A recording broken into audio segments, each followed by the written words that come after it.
조현동 신임 주미대사는 한인 언론들과의 기자 간담회에서 차세대 한미교류, 한국인 전문직 비자 등을 중점 추진하겠다고 강조했습니다. 국가부도 피하기를 위한 예산 협상에서 메디케이드, 푸드스탬프 수혜자들의 노동 의무가 채택될 가능성이 높아지고 있습니다. 미국민들은 공중보건의 최대 위협으로 손쉬운 총기 접근을 꼽고 있어 펜타닐 위협을 제친 것으로 조사됐습니다.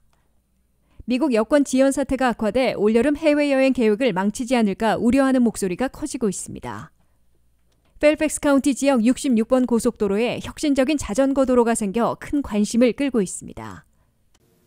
여러분 안녕하십니까? 워싱턴 뉴스 투데이입니다. 조현동 신임 주미 한국대사는 한미 정상회담에서 합의된 차세대들 4천여 명의 인적 교류와 한국인 전문직 취업 비자 신설, 한국 첨단업계의 이익 확보 등을 중점 추진하겠다고 밝혔습니다. 조현동 주미대사는 한인 언론들과의 첫 기자 간담회에서 새로운 대미 외교의 중점 사항을 밝히고 한미동맹 강화는 물론 미주 한인 사회를 확대 발전시키는 데 주력하겠다고 강조했습니다. 보도에 한면태 기자입니다. 윤석열 대통령의 국빈 방미에 맞춰 부임한 조현동 신임 주미 한국 대사가 260만 미주 한인 사회에 첫 인사를 하며 대미 외교의 최일선에서 중점 추진할 과제들을 제시했습니다. 조현동 신임 주미 대사는 70주년을 맞은 한미 동맹을 포괄적 전략 동맹으로 강화하고 발전시키는 대미 외교는 물론이고 미국 이민을 시작한 지 120년이나 된 260만 미주 한인 사회가 한층 더 확대 발전하도록 적극 돕겠다고 밝혔습니다. 조 대사는 이를 위해 한미 정상들이 합의한 대로 양국에서 2023명씩 4,046명의 젊은이들이 인적 교류가 잘 이루어지도록 주력하겠다면서 미주 한인 사회에서도 6개월 이상 모국에 자녀를 보낼 수 있는 이 교류에 적극 참여해달라고 요청했습니다.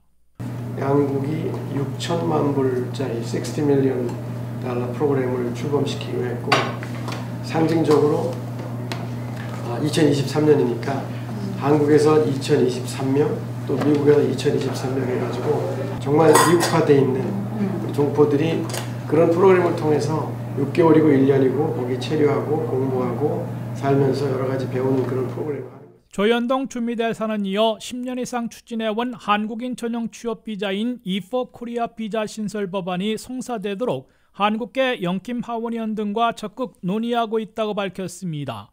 조 대사는 E4 비자를 신설해 한국인 전문직들이 연간 15,000명씩 미국에 취업하게 되면 한미 관계와 양국 경제에 도움이 될 뿐만 아니라 미주 한인 사회를 더 신장시키는 효과를 보게 될 것으로 설명했습니다.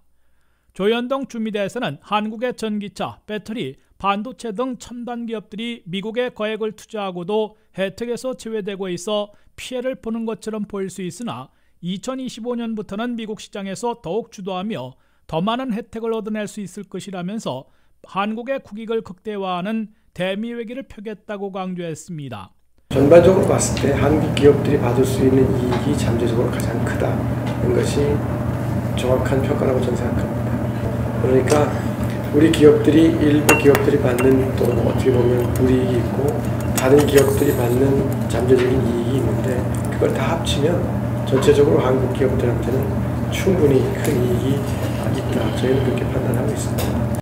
조현동 주미대사는 6월 5일 출범하는 재외동포청의 설립을 계기로 미주 한인들을 비롯해 750만 한인 동포들에게 더 나은 서비스를 제공하고 한인 권익이 신장되도록 전력을 다할 것이라고 약속했습니다.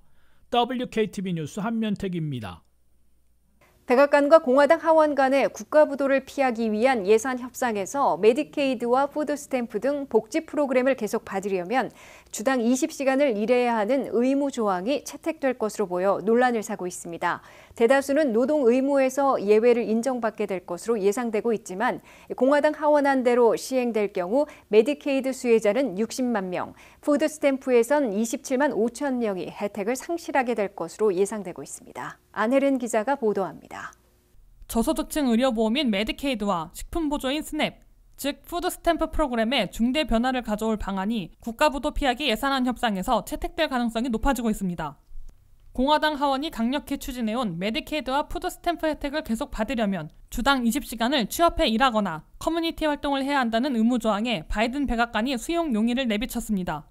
민주당 내 진보파들이 강하게 반발하고 있어 최종 채택될지 확실시되지는 않고 있으나 이르면 이번 일요일 타결해야 하는 예산삭감 협의안에 둘 다 또는 둘 중 하나는 포함될 것으로 관측되고 있습니다.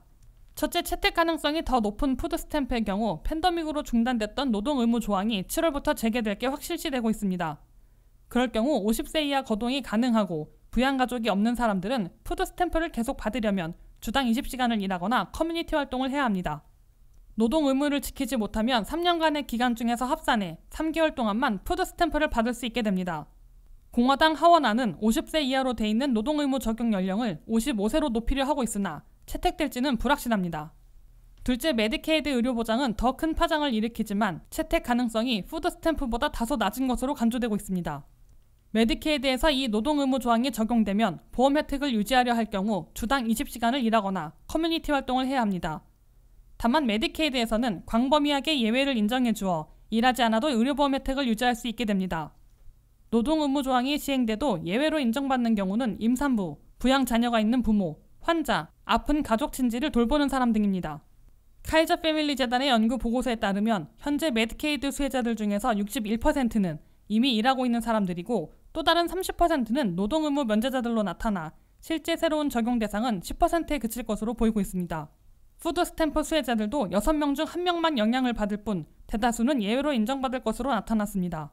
그럼에도 공화당 하원안대로 노동 의무 조항이 시행되면 메디케이드 수혜자 60만 명과 푸드스탬프 수혜자 27만 5천 명이 혜택을 상실할 것으로 예상되고 있습니다. WKTV 뉴스 안혜린입니다. 미국민들은 공중보건에서 최대 위협으로 너무나 손쉬운 총기 접근을 꼽고 있어 마약성 진통제 펜타닐 위협을 제친 것으로 조사됐습니다. 미국민들의 26%는 총기 접근이 가장 위험하다고 답했고 25%는 펜타닐을 최대 위협으로 꼽았습니다. 최근에 더욱 빈발하는 총기 폭력 사태에 영향을 받은 듯 미국민들이 공중보건의 최대 위협으로 너무나 쉬운 총기 접근을 가장 많이 지목했습니다. 악시오스가 입소스와 함께 조사한 여론조사 결과 5월 현재 공중보건의 최대 위협은 무엇이냐는 물음에 응답자의 26%는 너무나 쉬운 총기 접근이라고 꼽았습니다. 이는 두 번째로 많은 25%가 펜타닐을 최대 위협으로 꼽은 여론을 제치고 1위로 올라선 것입니다. 더욱이 총기 접근은 3개월 전인 2월에는 17%가 최대 위협으로 꼽아 석 달 만에 10%포인트나 급등했습니다. 반면 펜타닐 위협은 2월 26% 선두에서 5월에 25%로 소폭 내리며 2위로 물러났습니다. 미국민들이 뽑은 세 번째 공중건강 최대 위협은 비만으로 2월 21%에서 5월에는 20%로 낮아졌습니다. 네 번째 위협은 암으로 2월 12%였다가 5월에는 8%로 떨어졌습니다. 코로나19 바이러스는 2월에 6%였다가 5월에는 3%로 반감됐습니다. 코로나 감염 위험과 함께 도로 불안과 운전, 흡연과 알코올 중독을 최대 위협으로 꼽은 미국민들은 각 3%씩에 그쳤습니다. 미국민들의 공중 건강에서 최대 위협으로 총기 접근을 많이 꼽은 이유는 근래 들어 총기 난사 사태가 자주 발생하고 있기 때문으로 분석되고 있습니다. 총기 접근이 공중보건의 최대 위협으로 급부상한 것은 총기를 너무 쉽게 접근할 수 있는 미국의 환경으로 총기 폭력 사태가 빈발하고 있고 이는 인명피해뿐만 아니라 고용주의 비용과 건강보험료 급등, 정신건강 상담 증가 등으로 파급 효과를 미치고 있기 때문으로 해석되고 있습니다. 카이저 패밀리 재단의 연구 결과 미국민들의 5명 중 1명은 총기에 직접 위협받은 적이 있다고 대답했습니다. 또한 6명 중 1명은 다른 이들이 총격을 당하는 모습을 목격했다고 밝혔습니다. ABC 뉴스의 보도에 따르면 올 들어 5월 1일 현재까지 미국에서는 여러 명이 사망하거나 부상당한 매스 슈팅만 하더라도 184건이나 발생했습니다. 이 매스 슈팅으로 248명이 목숨을 잃고 744명이 부상당했다고 ABC 뉴스는 밝혔습니다. 모든 총기 사고로 목숨을 잃은 미국민들은 올 들어 현재까지 13,900명으로 집계되고 있습니다. 미국 여권 신청과 갱신 신청서들이 쇄도해 지연 사태가 갈수록 악화되고 있어 올여름 해외여행 계획을 망치지는 않을까 노심초사하는 우려가 커지고 있습니다.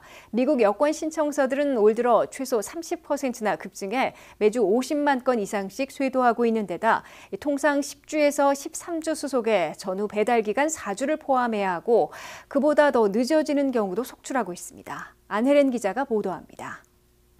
미국 여권 신청서들이 신기록을 세웠던 지난해보다 올 들어 30%나 급증하면서 지연 사태가 갈수록 악화되고 있어 올 여름 해외여행을 망치지는 않을까 우려하는 미국민들이 아우성되고 있다고 CBS 뉴스가 18일 보도했습니다. 미국 여권 신규 신청이나 갱신 신청서들은 일주일 만에 50만 건 이상 쇄도하고 있습니다. 미 국무부 여권국이 태스크포스 팀까지 구성해 긴급 대응하고 있으나 여권 지연 사태는 갈수록 나빠지고 있는 것으로 CBS 뉴스는 지적했습니다. 올 여름 해외여행을 가려고 계획하고 여권을 신청한 미국민들의 상당수는 거주 지역 여권사무소로 예약하기 위해 수시간째 연락을 하려고 시도했다가 포기하고 당일 또는 다음날 예약이 가능한 먼 지역을 찾아 돈 들여 여권 신청 여행을 하고 있다고 CBS 뉴스는 소개했습니다. 노스캐롤라이나 대학 2학년생 여학생은 거주 지역권 사무소에 예약하기 위해 8시간이나 노력했다가 겨우 뉴햄프셔 등 다른 지역에 예약하라는 권고를 받았습니다. 이 여학생은 결국 $1,200를 들여 서부 워싱턴주 시애틀로 계획에 없던 국내 여행을 한 후에 여권을 받아 그곳에서 유럽을 가는 계획으로 수정해야만 했다고 이 방송은 전했습니다. 미 국무부는 현재 여권 수속 기간은 통상 10주 내지 13주, $60의 급행료를 내면 7주 내지 9주 걸린다고 공표하고 있습니다. 여기에 신청서가 여권국에 도착하는데 2주, 여권 발급 후 해당자에게 우편으로 전달하는데 2주, 총 4주를 더해야 한다고 미 국무부는 밝혔습니다. 그런데 기록적인 여권 신청 쇄도로 지연 사태가 악화돼 이 기간보다 더 걸려 해외여행 계획을 망치게 되는 결과가 속출하지는 않을까 우려되고 있다고 CBS 뉴스는 밝혔습니다. 여권 발급 권한과 관리를 맡고 있는 미 국무부는 두 가지 경우 미국 여권을 빨리 받을 수 있다고 웹사이트인 travel.state.gov의 US 패스포드란에서 안내하고 있습니다. 첫째, 생사가 걸린 문제로 72시간 안에 외국에 가야 하기 때문에 미국 여권이 있어야 할 때 이머전시 트래블로 신청할 수 있습니다. 이때에는 877-487, 2778번으로 여권사무소에 직접 나갈 날짜를 예약해야 합니다. 이 번호로 예약할 때에는 5일 내 여행인지 아니면 6일부터 14일 내 여행인지를 묻게 됩니다. 예약 날짜가 잡히면 거주지와 가까운 곳에 우체국이나 도서관, 로컬 정부에 설치된 여권사무소를 직접 방문해 여권 신청서를 제출하면 됩니다. 비상사태에 따라 긴급으로 여권을 발급받으려면 생사가 걸린 문제임을 증명해야 하기 때문에 사망진단서나 생명이 위독하다는 진단서와 함께 항공기 티켓을 함께 제출해야 합니다. 둘째, 이머전시보다는 덜하지만 긴급하게 14일 내에 여행을 가야 하는 경우에는 얼전트 절차를 밟아 신청하면 빨리 여권을 받을 수 있습니다. 이 경우에도 같은 번호인 877-487, 2778번으로 전화를 걸어 14일 이내 여행을 선택해 직접 가려는 여권사무소와 날짜를 예약하면 됩니다. 얼전트의 경우에는 예약한 날짜에 여권사무소에 갈 때 항공기 티켓을 제출하면 입증될 것으로 국무부는 밝혔습니다. WKTV 뉴스 안혜련입니다. 펠팩스 지역 66번 고속도로와 병렬로 자전거 도로가 오픈되기 시작해 큰 관심을 끌고 있습니다. 1차로 비엔나와 옥튼, 펠팩스를 잇는 4마일 도로가 오픈된 데 이어 올 늦여름에는 센터빌까지 18마일 구간이 모두 개통됩니다. 펠팩스 카운티 지역의 66번 고속도로에 혁신적인 자전거 도로가 생겼습니다. 66번 고속도로를 유료화하면서 방음벽을 설치했는데 그 방음벽을 따라 도보와 자전거 타기가 가능한 병렬도로가 오픈되기 시작한 것입니다. 펠팩스 카운티의 제프 맥케이 슈퍼바이저 위원회 의장을 비롯한 관계자들은 비엔나 메트로역에서 테이프 커팅을 갖고 첫 4마일 구간의 자전거 도로를 개통시켰습니다. 개통된 첫 4마일 구간은 비엔나의 시더레인에서 옥튼 고등학교를 거쳐 펠팩스시의 123도로 입구까지 연결되고 있습니다. 전철역으로 보면 비엔나 펠팩스 조지 메이슨 대학 메트로역에서 너틀리 스트리트까지 연결됩니다. 이어 옥튼 고등학교에서 펠팩스시 경계인 123 지방도로 인터체인지까지 이어집니다. 첫 구간의 자전거 도로는 66번 고속도로에 4에서 5피트 높이로 설치된 방음벽을 따라 자동차 도로 건너편에 설치됐습니다. 이 병렬도로에 지역 주민들은 도보로 거닐 수도 있고 자전거를 타면서 1차로 4마일 구간에서 운동을 할 수 있어 인기를 끌 것으로 보입니다. 이 66번 고속도로 병렬도로와 자전거 도로는 총 길이가 18마일로 설치될 계획으로 공사가 진행되고 있습니다. 이달 말에는 메리필드 지역에 있는 던로링역에서 비엔나역을 연결하는 구간도 개통됩니다. 또한 펠팩스 123도로 입구에서 센터빌까지 연결하는 구간도 늦여름까지는 완성됩니다.